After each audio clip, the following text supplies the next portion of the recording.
Hello and welcome to the fifth part in our Dominion 6 guide for new players. In this part we'll be going over unit stats in more detail and explaining how combat actually works. This is going to be a bit of a doozy, so just get ready. Remember, if you ever forget anything that was mentioned in any of my videos, just check the manual. If you're not sure how, pause this video and check out the short that I've made in the link up above. Don't worry, we'll wait for you. So, if you've just joined us in our new player guide, we've just had our first battle of our game in Yang Keep. Let's look over at the results. I glossed over this in my last video, but by left clicking on the battle message we can see the overall results, which will tell you who has won and the casualty and kills on both sides. It gives you concise information as to what's happened in the battle in case you don't want to watch it. But where's the fun in that? By clicking on the view battle on either the battle report screen or from the previous message screen, you'll be brought into the battle replay. Remember, in Dominion 6, all your pre-battle preparation is done from the army setup screen where you script your commanders and units. You cannot affect the battles after they have already happened. Let's quit out of this and let's briefly touch on our scripting so that you'll remember. We'll go to our army and click on the army setup screen. As we proceed with these guides, I'll tell you a little bit less the steps of how to get to a screen so as to not bore you who already know. So if you fall behind, just pause the video until you figure out where to go. So for our scripting, my idea for the order of battle was as follows. The infantry will hold for 2 turns before attacking the closest enemy squad. They're in a line formation, so they'll have a better chance of intercepting flanking enemy units. Because they hold for 2 turns, it's easier for our buffing units, in this case Lothar, to hit them with a Sermon of Courage spell. This will be even more important when we start getting small area effect or AoE buffing spells. As they're holding, the enemy independents will most likely move towards them at different speeds depending on the units, splitting their army up into more manageable chunks. If they have ranged units, the point at which they start to fire will be further back, reducing their accuracy. Ohm's troops have great protection, so we don't really fear anything but crossbows or arbalests. The independent troops, however, will more likely be hurt by their own range units, as they don't have the same quality of armour that we have. That's where the inaccuracy from their range units can help us. When we close with the enemy, our superior armour and weapons should let us win the battle. Our profit is advancing and casting spells behind his units because we, first, don't want him getting into close combat himself. He's too important to get potentially wounded or die. Secondly, we want to keep him close to his infantry force in case of flanking attackers, so he doesn't get surrounded and killed by fast cavalry, for example. Lastly, by keeping up with his troops, he ensures he'll be in range to cast all his spells when he goes off our pre-prepared script. As for the Ursnek himself, we get him to hold position to cast, just so he doesn't end up too far ahead of our troops. However, with the spells we've unlocked, he can't cast much, just flying shards, which can potentially damage some chaff, but is more of a Hail Mary. We positioned him in front of our troops, so that he could potentially take a few hits. He can take a few hits, but remember he's not invulnerable. If those heavy cavalry last battle all charged him with their lances, he could have been in a bit of trouble. Finally, setting him to rear attack is to try and get him around the enemy troops towards their commanders, which he could potentially kill all of them. Hopefully that's cleared up a little of my thought process going into the battle itself. Let's get back into the combat mechanics. Let's view our battle in Yang Keep, which you can access by looking at your messages as before, or selecting the province where the battle happened and pressing V. Now we're in the battle, let's press the pause button or space to pause the battle entirely. You can see this has happened because the pause button is now in green. Pressing G will show you a grid of the battlefield. Each of these grids, or squares, can hold up to 10 size points worth of units. By pressing C, you can see the team-coloured squares, which are coloured depending on your nation. Blue for us, white for the independents. Let's unpause the battle. By fast-forwarding, we can see that as these squares come together, if they are adjacent, like now, we can see that when our troops are adjacent to theirs, they exert a zone of control, which means the units in these zones are now locked in combat with each other. Routing units will ignore these zones. They're too busy trying to flee the battle. As we can see, the Earth, Snek, and the Cavalry were never adjacent. That's why they were never locked in combat. Let's right-click on one of our infantry of all. We can go through combat stats and what they mean. You can left-click on any of these stats and the game will give you a brief description of what they are to remind yourself in the future. Hit points are fairly self-explanatory. You have a starting HP. As you take damage, your HP is lowered, and if a unit's hit points reach 0, then it dies. Simple. The size stat shows how large a unit is. Humans are usually size 3. Each square can hold 10 size points, so from this you can calculate that you can get 3 humans in a single square. Protection is the overall protection a unit has from its armour and natural protection. Natural protection is things like scaly skin, some magic has effect on it, etc. Clicking on protection shows the breakdown of protection for a unit. When a unit gets hit, it will use the protection value for that body part. Going back, we can see their magic resistance is currently 9. Magic resistant is a unit's chance to shrug off certain spell effects, things like debuffs, hexes, curses, filling your lungs up with water to drown you, that kind of thing. Note this doesn't affect things like fireballs or magical chunks of rocks thrown at your head. Protection does the job for that. Some of you may have noticed that our magic resistance from our troops is 9, which is lower than the average human value of 10. Men might be stronger and hardier than the average human, but they're also less able to shrug off ill magic effects, so be wary of spellcasters. Morale is how brave your soldier is and is used for individual and squad-based morale checks. We'll go on to morale later on in the video. Strength is the physical might of your unit. A human normal is 10. Strength is added to the weapon's damage when the soldier successfully strikes the enemy. We'll go into more detail on that again later in the video. Skipping over a few that we'll go over shortly, precision is how accurate a unit is with any ranged attacks, natural or magic. The higher it is, the more likely it will strike what they're aiming for. Combat speed is how far the unit can move in one round of combat. One square on the grid costs 1 point of combat speed, or thereabouts, to move through. If they move diagonally through squares, it costs about 50% more. After every action in the game, there's a small cooldown a unit takes before the next action. It can be a long cooldown, such as striking a foe, which is 1 round. Shorter cooldowns comes after things like moving. The length of this small cooldown is based off their combat speed and a small amount of randomness. But the higher your combat speed, the less time between actions with a smaller cooldown. Map move is how far the unit can move on the map. Every province in the map has a part move cost associated with it. That's the cost to move out of the province or into the province. Now, with a map move of 8, our troops of Ulm will probably only be able to move 1 province per turn. But faster things such as cavalry might be able to move 2, or potentially more if they're even faster, provinces a turn.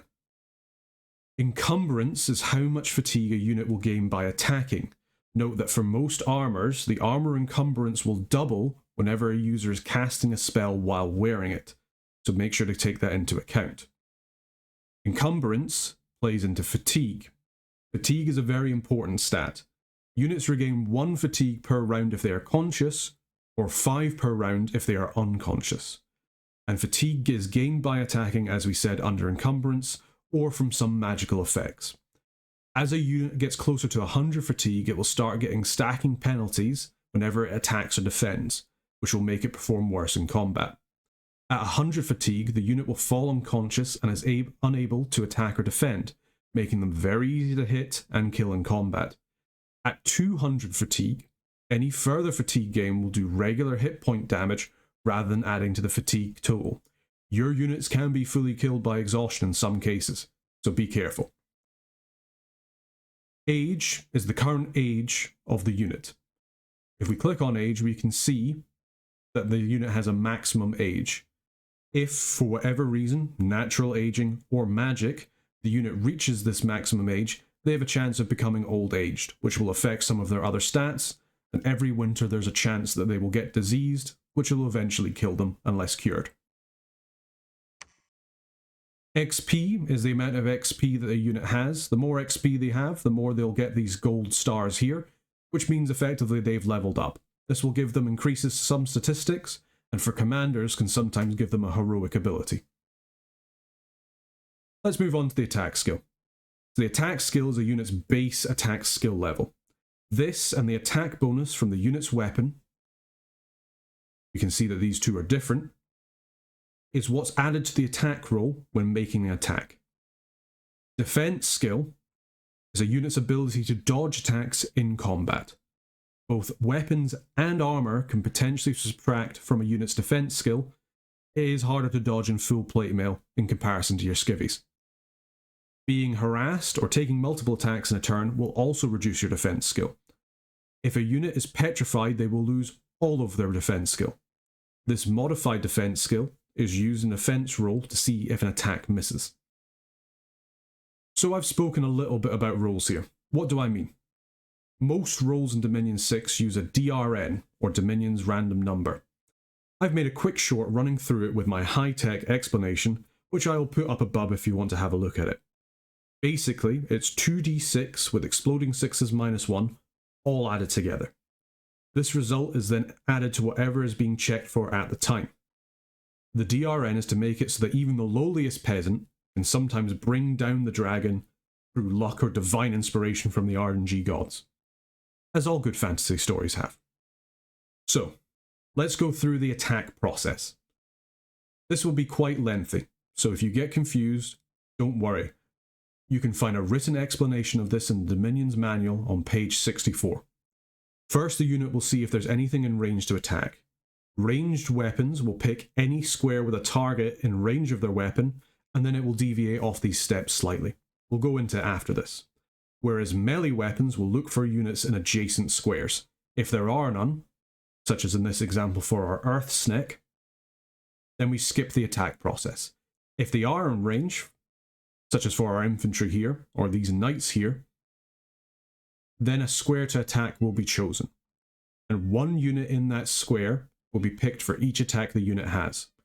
So, if the unit has, say, an axe and a bite, then each will select a unit to attack. Could be the same one, could be a different one. We can see here, for example, these horses have a hoof. These heavy cavalry have a lance and a morning star, so when they first attack, they will hit with a lance and then they'll hit with a morning star. If the weapon has multiple attacks, like some flails, most normal weapons do not have multiple attacks.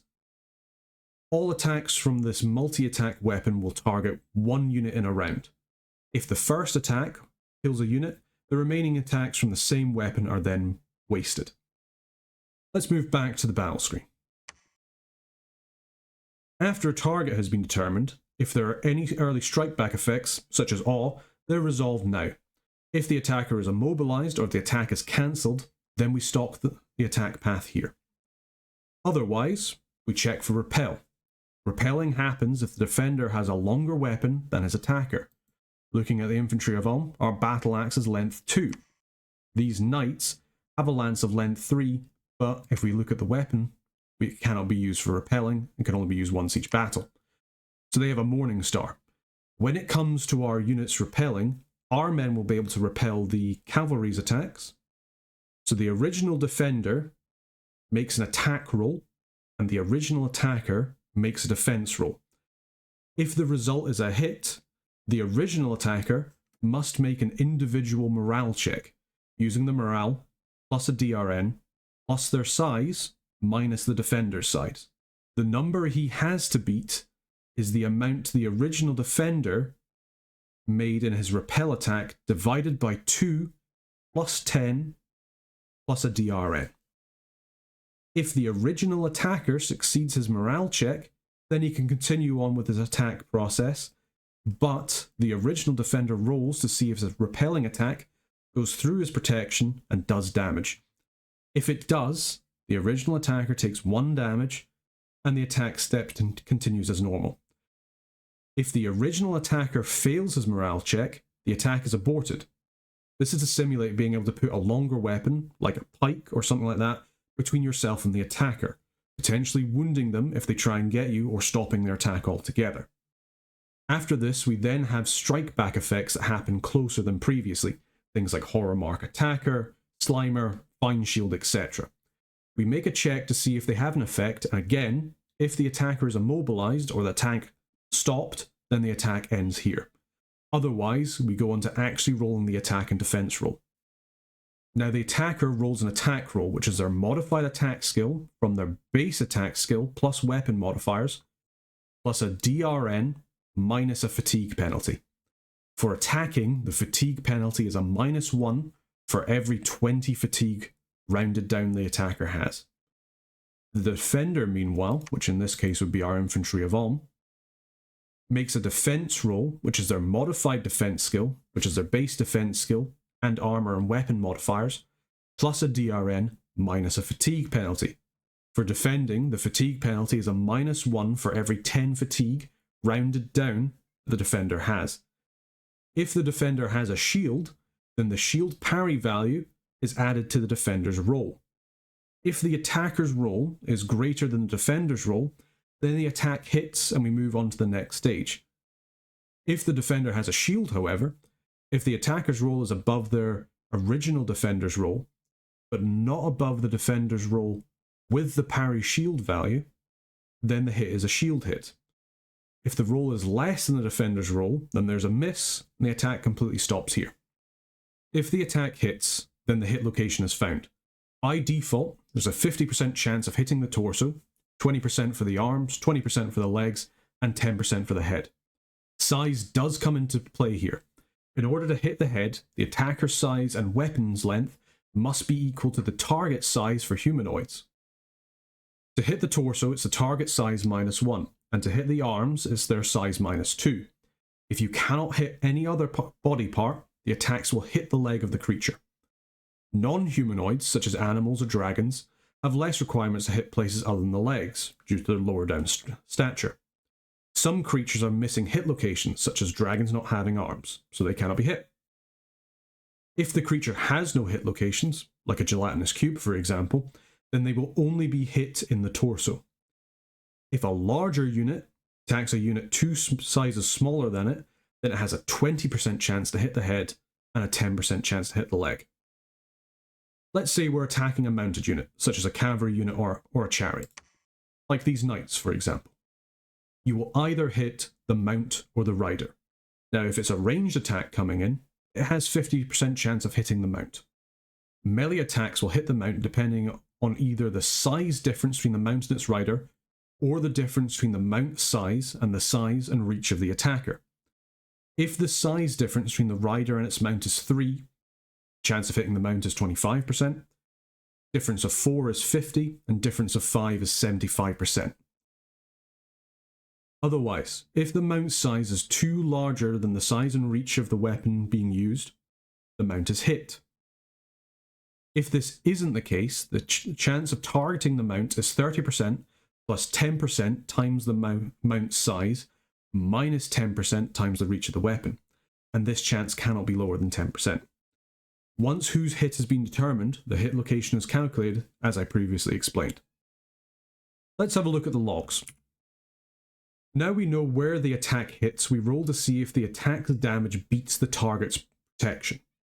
The damage roll is the attacker's strength plus the weapon's base damage plus a DRN, while the protection roll is a protection value at the hit location plus a DRN. If the hit was a shield hit, then the shield's protection is also added to the defender's protection roll. If the damage roll is less than the protection roll, then no damage is done. If the damage roll is above the protection roll, then we move on to the next step. But first, here's some more information that will affect the damage and protection rolls. If the protection roll is a 2, that counts as an armor defeating hit, which reduces the defender's protection by 25%. Given that damage is the difference between the damage roll and the protection roll, this can result in some very bad damage numbers for the defender. If the defender's fatigue is 50 or more, then a roll of 3 will also cause this. And if the defender has a fatigue of 100 or more, or is immobilized or unconscious, this will also be triggered on a 4. Don't take a nap in combat. There are 3 damage types in Dominion 6. Piercing, blunt, and if we go to our infantry of slashing damage. Some weapons will have more than one damage type, as we could see on the Morning Stars here. In this case, it has an equal chance of doing one of these types of damage, but never both.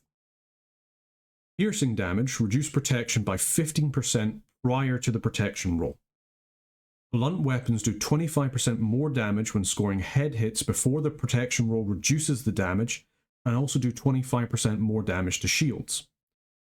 Slashing weapons do 25% more damage after the protection roll reduces it. They also do 50% more damage towards shields, and if they hit a limb, such as an arm, or a leg, or the head, if the damage done is greater to or equal to 50% of the defender's hit points, then that limb or head is cut off. Usually cutting off the head will instantly kill the defender if they require it to stay alive. Otherwise, the unit will keep fighting at reduced capacity. If a weapon is wielded with two hands, then during the damage calculation we add 125% of the unit's strength rather than 100%. If a weapon is armor piercing, it also reduces protection by 50%. This also stacks with piercing for a total of 65% reduction in armor. This is why crossbows can hurt high protection units so well. It's like they're wearing nothing at all.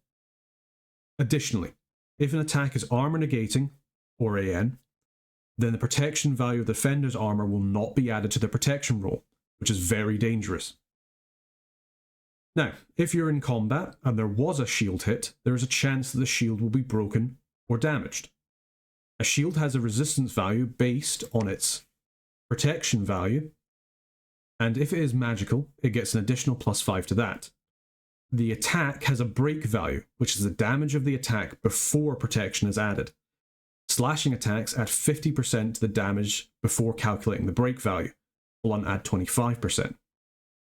If the break value is greater than 3 times the shield resistance, the shield is damaged.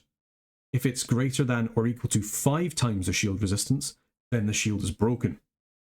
If a shield was already damaged and is damaged again, it has a 25% chance of being broken as well. A damaged shield has -20% to its protection stat. A broken shield has -50% protection. Magical shields will repair themselves after battle, but if it is destroyed, it is destroyed permanently. Damaged or broken mundane shields, like the ones these knights have, will be repaired once the battle is over if the unit is in a province with enough spare resources to fix them. Now we've gone through that, let's go back to the attack steps. If there's damage to go through, we first check to see if the defender has any defensive abilities that might mitigate the damage, such as luck, moss body, protective force, etc. Most of these come through magic or bless effects. If these take effect, they will reduce the damage dealt, and if the damage is reduced to 0, then the attack is negated. Otherwise, we go on. Let's bring up the log again. If the hit location was an arm or leg, or a head, if the being can live without it, such as a hydra, then the damage will be limited to, at most, half of the defender's maximum HP. At this point, if the defender has damage redistribution, such as Blood Bond or damage reversal like Blood Vengeance, then these will trigger now, shifting the damage onto other targets or potentially reversing some of the damage onto the attacker. At this point, even if the attacker is killed, the attack will not be nullified. And now we finally get to the deal damage stage. At this point, we remove the damage still remaining from the defender's HP. If their HP goes to 0, they're dead. If the defender is still alive and a shield was involved, we now check to see if the shield is damaged or broken. That was a lot of information, I know. But that's a detailed explanation of how all melee attacks work in the game. Let's go over some other details that also happen outside the attack step. During combat, if a unit takes enough damage, it can gain afflictions, which are shown as these little red hearts here. These can have status effects that cannot be healed unless the unit is with a healer or has some form of recuperation. As it stands, this man is going to be weakened for the rest of his life, which is a bit of a shame, but luckily he's a troop, not somebody important. Every time a unit is attacked, it gets a point of harassment penalty. This reduces the unit's defense skill by 1. This harassment penalty goes down every round by a percentage, So if the harassment penalty is high and a unit is no longer being attacked, it goes away quite quickly. If a weapon has multiple attacks, then each attack inflicts 1 point of harassment penalty.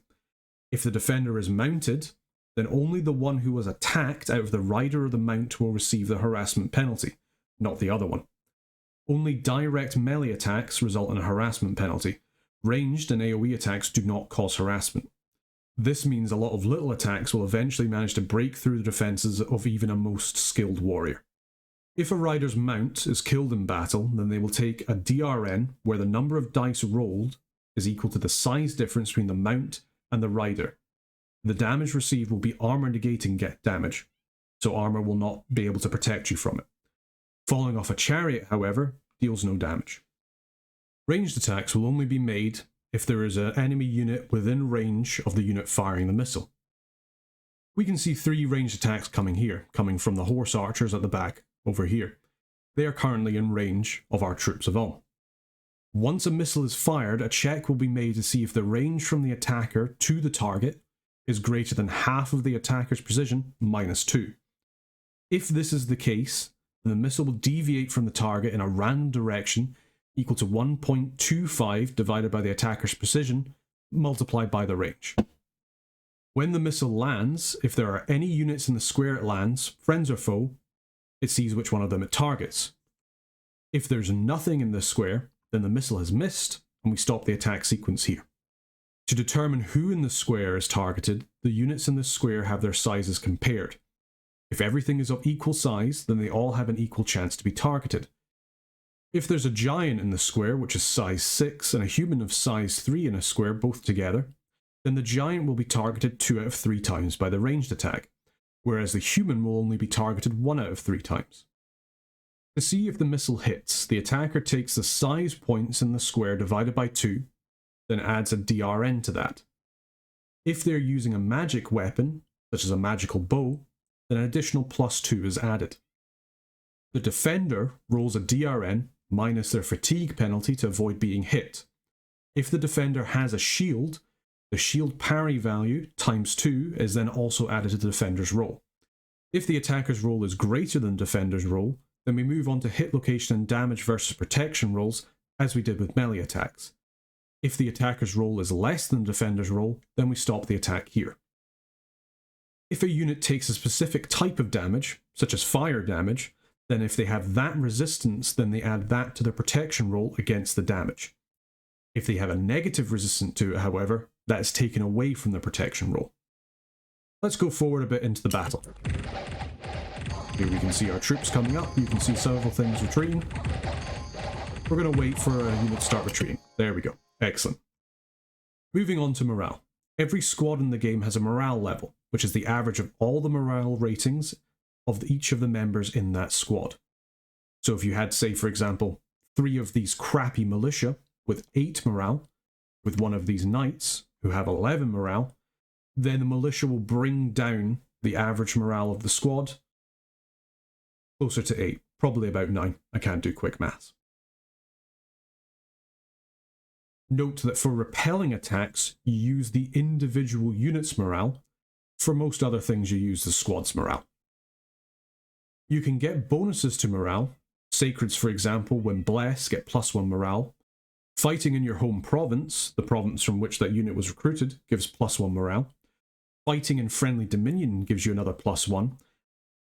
You can get morale bonuses from the commandership's leadership bonuses, +1 for every level of inspirational the squad commander has as well.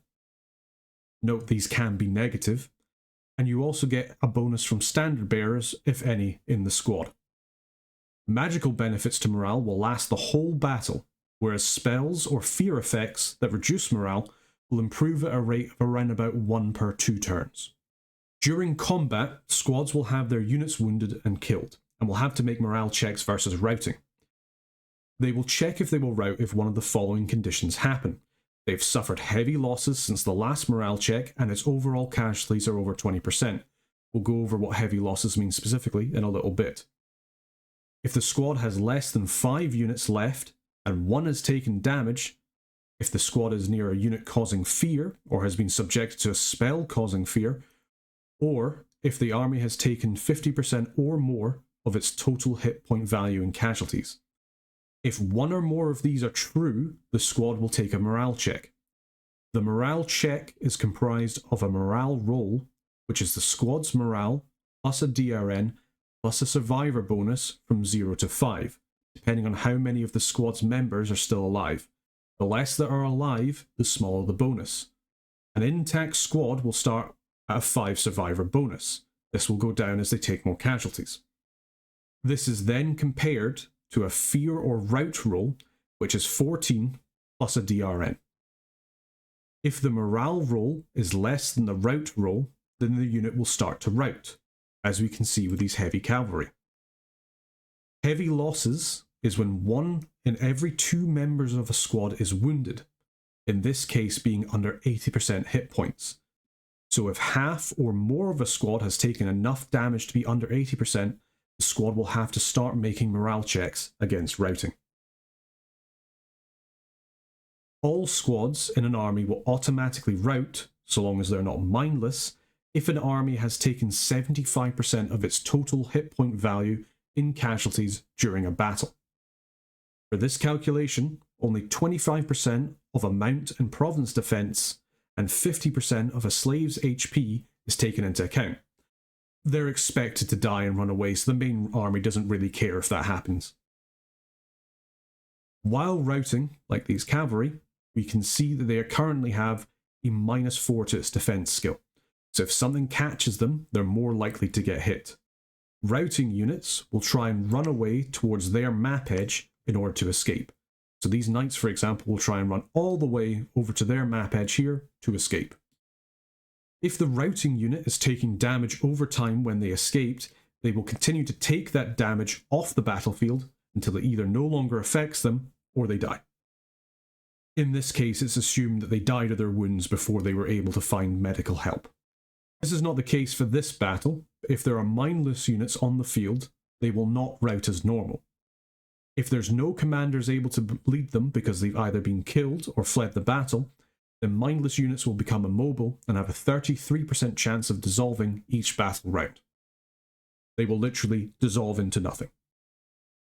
They will still attack adjacent enemies until they dissolved, are killed, or have nothing left to attack.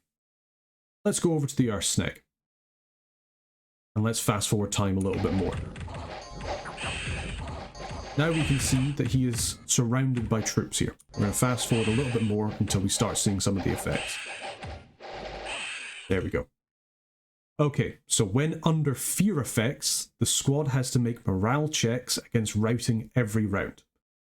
All individual units under fear effects will also have to make morale checks, otherwise they will break ranks and begin to run while their squad remains in fight.